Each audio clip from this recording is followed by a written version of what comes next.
Hello everyone, it's Tom from Esports News UK, back with another Insomnia 68 interview powered by Aegon by AOC. I've lost count of the amount of interviews I've done now, but I'm joined by, I interviewed Excel earlier, it's another great UK esports organisation with their own stand, Endpoint, and I'm joined by Pete, COO. How's it going, Pete? Yeah, it's great, thanks, yeah. You've got your own stand, this is brilliant, and a car as well. I'll put up a picture at this point of the car because it's looking awesome, and it's based on your Rocket League decal, right? Yeah, so we've got a decal in the game, Rocket League, and we just thought, why not skin the decal the same as it's a BMW Series 1, and we've made it into a race car, so we're going to try and race around tracks. Like, the end goal is to kind of get it so influencers can come, get fastest time, like the Top Gear, kind of like, fastest lap kind of thing. And just have fun with it, really. Why not? Just have a laugh. Brilliant, I love it. And this is your first Insomnia sort of stand presence, right? With Endpoint, with CEX as well. Yeah, What's that been like so far? It's busy. Yeah. So we've obviously done I-Series a million times. I used to play I-Series like I-20, whatever, myself. But yeah, first time we've had a booth. It's great. We had the Rocket League pros down the other day, yesterday as well. We had. It's been really busy today. We've had queues of people trying to spin the wheel and it's just, we're doing a lot of kind of sponsorship activations on the PCs and just engaging with fans. It's brilliant. It's amazing how many there are. Yeah. On the sponsorship activations, I'll be honest, on my journalist alert doesn't usually go off for partnerships. However, you've got one here, and what I've seen, I've been really impressed with. Tell us a bit. Is it Edge? Yeah, Edge Gaming. So they're a brand new company, but it's kind of like an AI software where you have a playable in game. So if you have like a highlight like the KG in 1v5 where he won Pro League, you can stick that into the game, and you yourself go into the game and play against bots in the same scenario, and you try and replicate what he did at that time, and then get a leaderboard, scores and all that kind of stuff. But if you think about the future of that, it could be in any game. It could be in Rocket League, it could be in League of Legends, it could be anything like that. And if you see a Twitch clip where you're like, that was a sick play, you can then go, oh, I can go play it myself and try it out, try and see if I can do it like a pro can. And it's a really cool software, like it's really high level, yeah. The thing is though, if you're doing a play, say it's like Faker versus Ryu in League of Legends at 1v1, and you do something differently to what Faker did, how would the AI know what Ryu would do in that situation if you did something differently? Yeah, that's fair enough, and maybe that's for them to figure out with their coding. So in the Counter-Strike one, which they start with Counter-Strike, you can do it in different ways.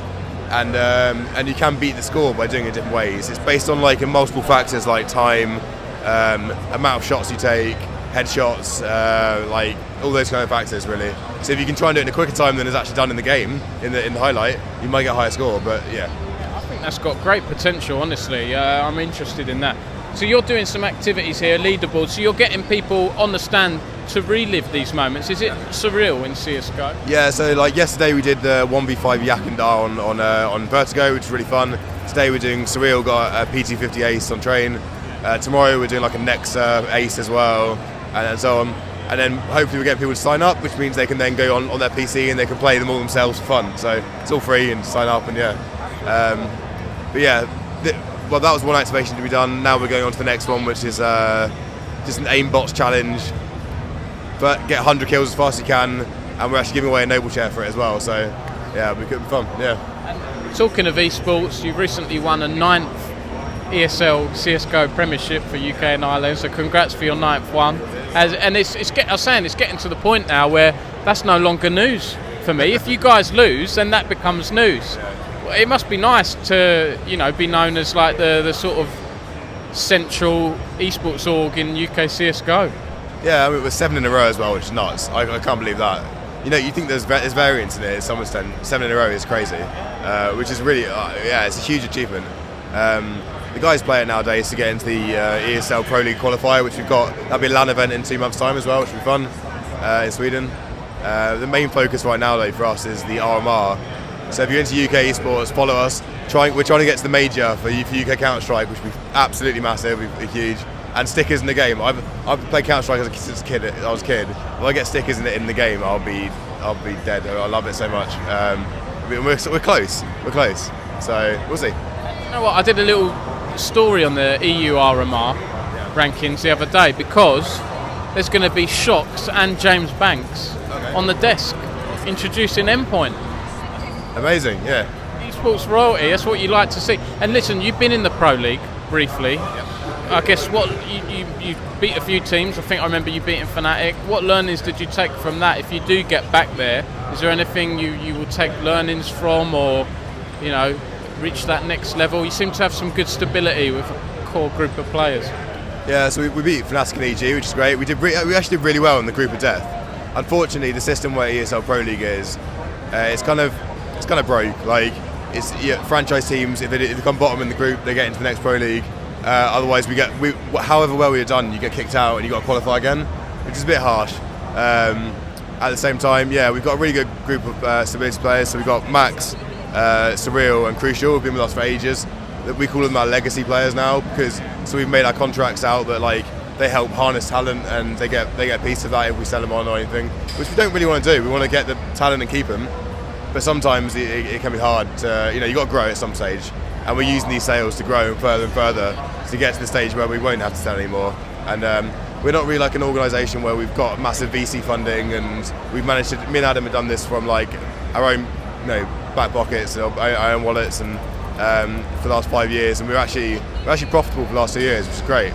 But it's all from our pockets, and in the sense of like we haven't got huge funding, but we've managed to. We now have about 20 people full-time salaried. Which is amazing. I can't believe it. And so for Counter-Strike we've got great stability, and we're just trying to harness that next talent and keep going. And if we make the major because of that, it'll be phenomenal. But yeah, Pro League was great as well at the time. Fingers crossed. So your main two games are CSGO and Rocket League. Are you in others? Am I missing something? We're in Quake as well. So we've got Avec, who is like the grand champion of like, he was the youngest ever champion when he was 16 years old. He's now about 30. But he's still at the top of the game. He's like about 5th or 6th in the world right now. And he's a brilliant person to talk to as well. He's a really nice person in general. So we've got Quake, Counter-Strike and Rocket League, and we have a bunch of content creators. We will look to expand in the future, but the main thing we're focusing on right now is expanding our staff, but also launching our new headquarters as well. So that's the next thing that's what we're really concentrating on before we try and expand further. I'm going to ask about that. There seems to be a bit of a core in Shoreditch at the moment. You've got Excel, I think Guild, Fnatic, and now Endpoint. Let them have it. It's fine. Yeah. We're actually. It's funny. It's funny. Sheffield, aren't you? Yeah. So we have a bootcamp place in Watford at the moment, which is North London. CEX are opening their new headquarters in Shoreditch, and we're going to have our own little area there as well. But there'll be little areas for boot camps and so on, and then we're going to have our main headquarters in Sheffield. We're building a 6,000 square foot or 6,500 square foot kind of place up there. I'll invite you to the welcoming party. Love to. I've seen some of your vlogs walking around the space. That looks interesting. Yeah. So we've actually got a place under offer at the moment, and hopefully contracts go through, and we get it in the next. I'm hoping to be open in the next 3 or 4 months, but building contracts, legals, we'll see. But the other thing I want to ask you, Pete, is what's it called now? London. Rocket League LAN coming back to London. Oh yeah. Is it? What's the deal with that? We still don't know the qualified teams yet, do we? But I'm guessing you'd love to be there and home ground. Yeah. So how Rocket League works is it's done in splits. So we're going into the 3rd split now, and points reset every split. They do hold the points for World Championships at the end of the year, which we're looking really good for. And really, if we get to the World Championships, $2 million event in Dallas, like amazing.